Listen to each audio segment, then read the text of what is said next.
Alright guys, today we're starting a new project, and it starts by pulling this old truck out of the weeds.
There are some new parts as well.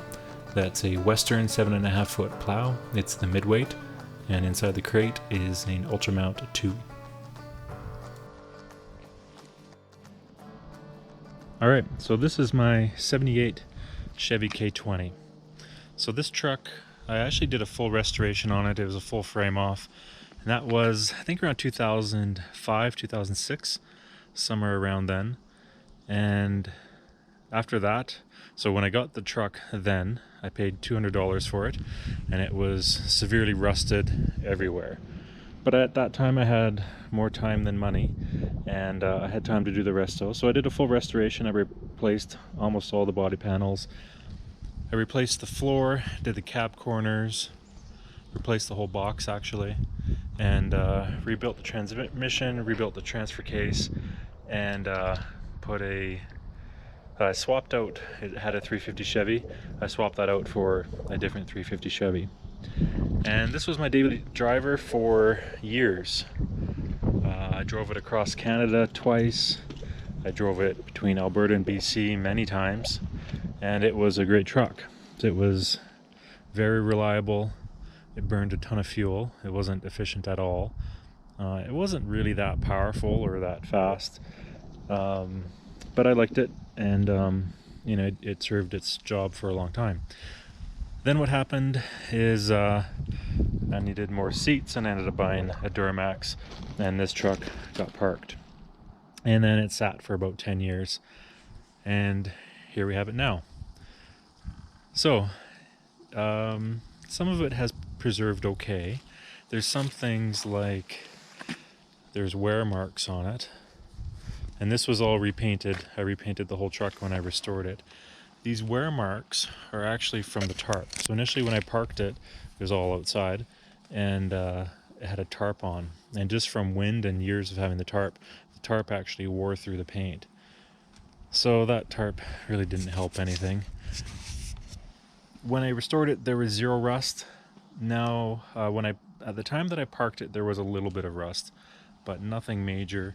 There is a little bit more just from sitting for those years.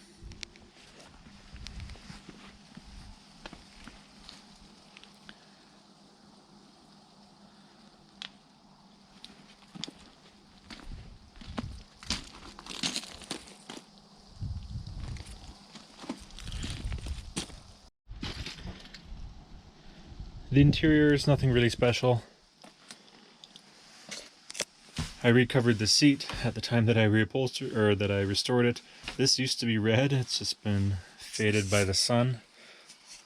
And rubber floor, really just basically basic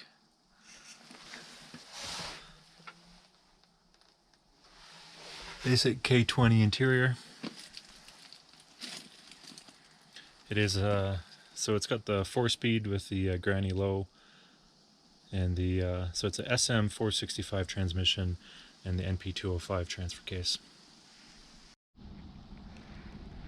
The way you can tell it's a 78 is because the grill on the 78 has a piece that comes across here that everybody breaks off because the hood latch is behind it, and it's very easy to grab that and push it forward and break it off. I actually still have the piece, I think it's in the glove box, but that's a pretty common trait on a 78.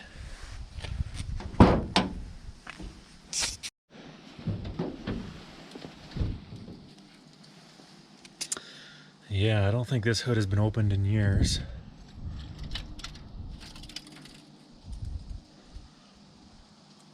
There's not too much special under here.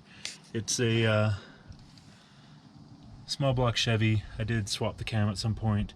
It's basically, if I remember correctly, it's just smog heads. But it ran fine. It was reliable. It made enough power, but it wasn't super modified. At a certain point, I switched it over to fuel injection. So this is a TPI. Obviously, this came off probably a Camaro or IROC or something from the early 90s. But I swapped that on, the intake and fuel injection, and then I used Megasquirt 2 to fuel inject it. And that helped with the winter, basically. Cold starts in the winter.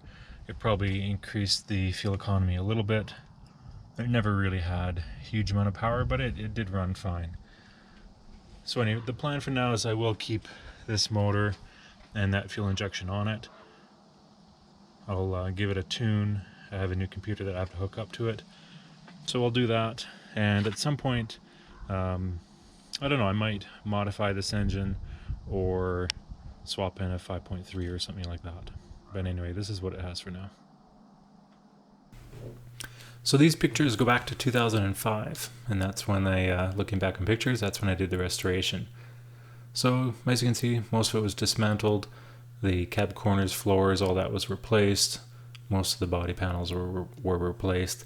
The entire box was replaced. And then I painted it at that time.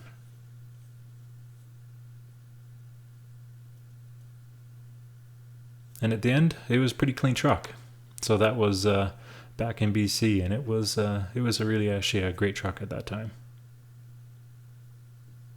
This is driving across Canada, and this is with the TPI EFI conversion. And around this time, I needed more seats in the truck. So that's the truck, at least the bare bones of it. The things to do, number one job is to get it running. Next will be maybe the number one job is to deal with these tires. So number one job is to get it rolling. Number two job is to get it running. And then it'll be installation of this Western Plow. So this is a Western Midweight. It's a 7.5 foot. I think it will be a pretty good combo with this. And then once that's all functioning, then I'll probably get into making the truck a bit cooler. I will restore this paint and probably give it a whole new paint job at some point. Probably make the engine work a bit better. It could use some new exhaust for sure, some modifications just for performance. And I'm contemplating putting it on 35s and probably 6-inch lift just for fun. So anyway, that's all coming up. I don't really have a timeline, except hopefully getting the plow on before the snow flies. And it snowed. So I didn't have a free minute to work on this at all for the last week or so. And now we're into the snow. This one is temporary though, I think this will melt. Anyway, today I'll get started on all this. Alright, so I was able to drag and push it into the garage here. We got it in, it looks alright. This is the first time this truck has been in a garage in a long time. I don't know, at least 20 years.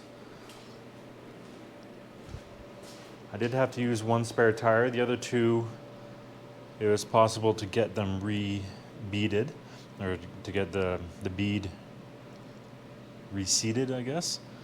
Anyway, I got one more tire to go. The rim is completely off both sides, and there's some kind of deformation of the tire just from sitting for such a long time. So anyway, the way I was able to do the other two is with MPS gas. I'm going to try that again.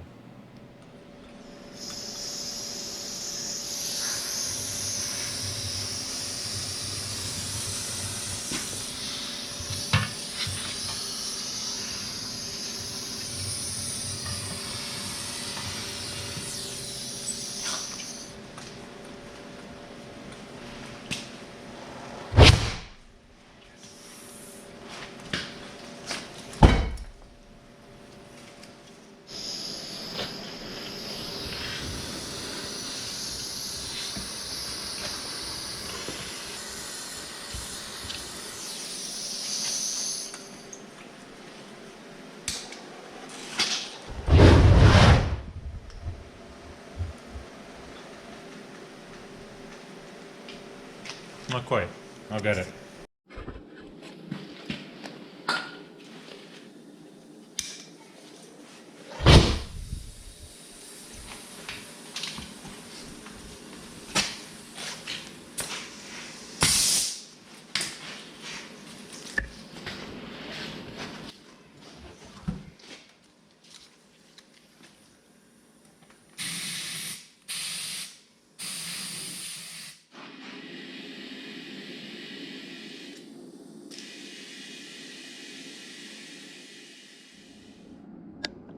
Alright, so it's about a week later. I have a bit of time to work on the truck again today, and the issue I have right now is a non-start. So initially I had some spark issues. I've replaced the distributor. It definitely has spark now, but it's still not starting. And so that's the new computer. So it's a Megasquirt 2. I just have it just hanging loose right now, but I'll secure that under the dashboard once everything's working properly. And then I'm using Tuner Studio. The Megasquirt is all set up properly, I think. I have similar settings to what it was before, and I think that's actually okay. The issue I'm having though is a fuel pressure issue. Now with this truck, it has dual tanks from the factory, so dual 20-gallon tanks that would normally be switched from this. And then when I switched it over to fuel injection, I put electric pumps in the tanks, and then I had to add a high pressure transfer valve. And so I think that's probably where the issue is right now, is with that transfer valve. And you know, I did that over 10 years ago. So I don't even really remember exactly the details of the install. It's this Polac motorized fuel selector valve. That's the valve that I'm using. It's mounted under the truck in between the two tanks.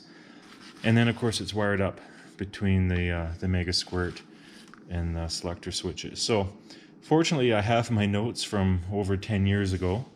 And so what I'm going to do now is I'll go through everything and figure out exactly how I did it back then, troubleshoot it all, and hopefully get the fuel pumps and selector valve working properly.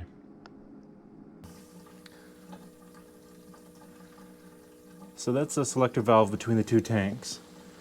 So two 20-gallon tanks. They've both been replaced with plastic ones. That was a long time ago I did that. Anyway, this is the selector valve here. This is the outline. It had a filter on it. I actually just took that filter off, and I suspect that filter is at least partially plugged. And so right now I'm just draining the fuel out. Partly because it's got old gas in there, and I want to see what the quality is. I'll probably just replace it all. I put some new gas on top hoping that would help, but I think I just mixed new gas with bad gas. So anyway, I'm going to drain it out. Right now it's draining from the passenger side tank. I'll switch it over to the driver's side, and that should help me confirm that this selector valve is working properly. I'm going to change the filter. Hopefully the filter is the main problem for the low fuel pressure that I was getting. That's the plan for now.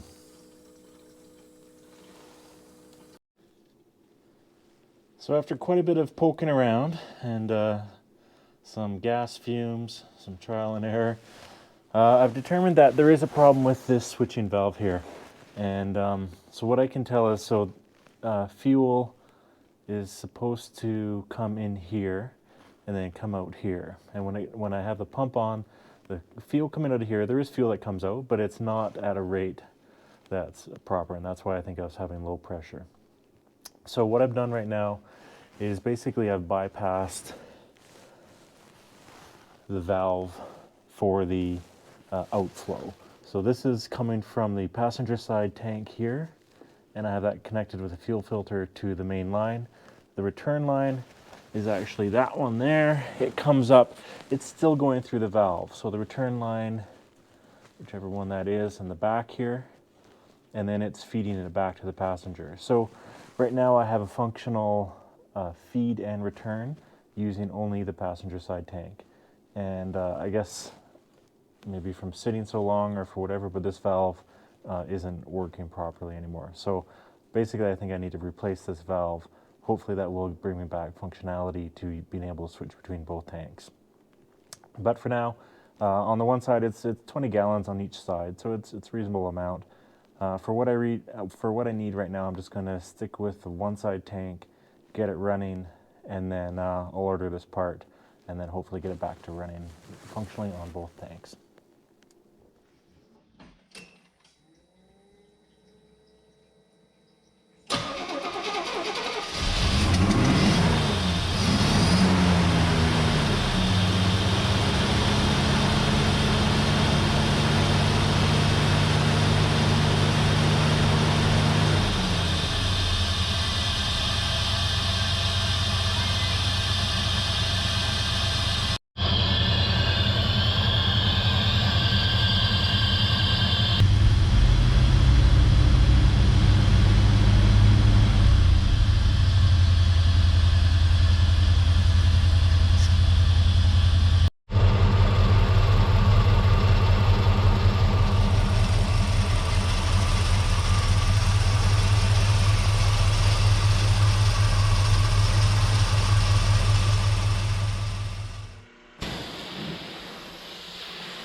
Alright, so the truck is running.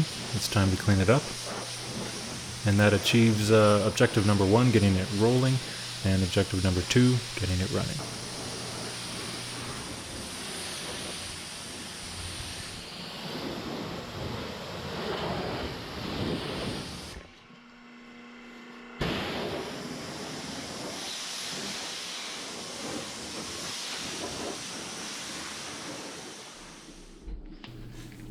Okay, so the plow install portion of this project is a 2-part series. In the next video, I will install the plow. See ya.